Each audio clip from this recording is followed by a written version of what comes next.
Hi friends, welcome to Lavanya's life style.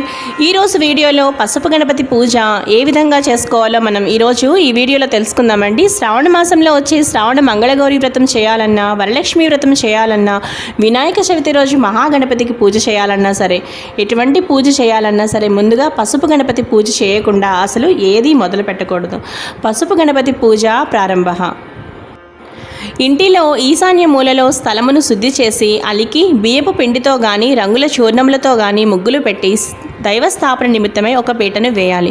పీట మరీ ఎత్తుగా కానీ మరీ పల్లముగా కానీ ఉండకూడదు. పిదప ఆ పీటకు కూడా చక్కగా పసుపు రాసి కుంకుమతో బొట్టు పెట్టి బియ్యపు పిండితో ముగ్గు వేయాలి. సాధారణంగా అష్టదళ పద్మాన్నే వేస్తారు.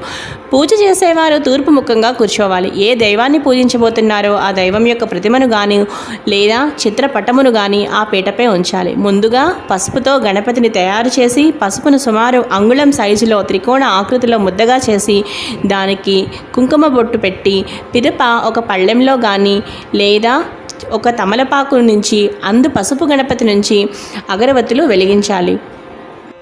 ఇప్పుడు మనం పసుపు గణపతి పూజ ఎలా చేయాలో తెలుసుకుందాం. ముందుగా దీపారాధన చేసి చక్కగా ఆచమనం చేసి సంకల్పం చెప్పుకోవాలి.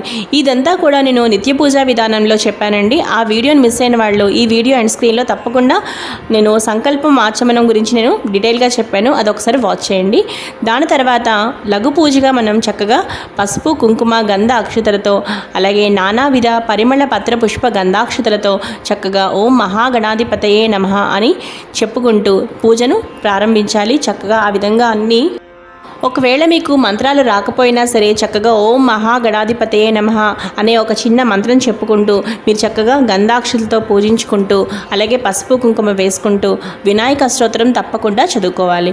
అలాగే చక్కగా ధూప దీపాలు కూడా ఒక్కసారి పసుపు గణపతికి చూపించి నైవేద్యంగా బెల్లం ముక్క అలాగే అరటిపళ్ళు నైవేద్యంగా పెట్టాలి.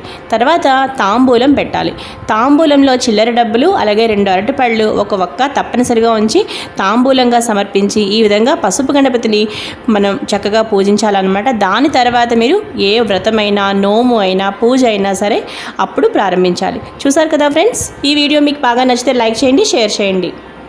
అలాగే మరిన్ని వీడియోస్ కోసం లావణ్యాస్ లైఫ్ స్టైల్ ఛానల్ని తప్పకుండా సబ్స్క్రైబ్ చేసుకోండి. అలాగే మరిన్ని డివోషనల్ వీడియోస్ కోసం ఎన్నో పూజా విధానాల కోసం ఎన్నో వీడియోస్ కోసం చూస్తూనే ఉండండి లావణ్యాస్ లైఫ్ స్టైల్.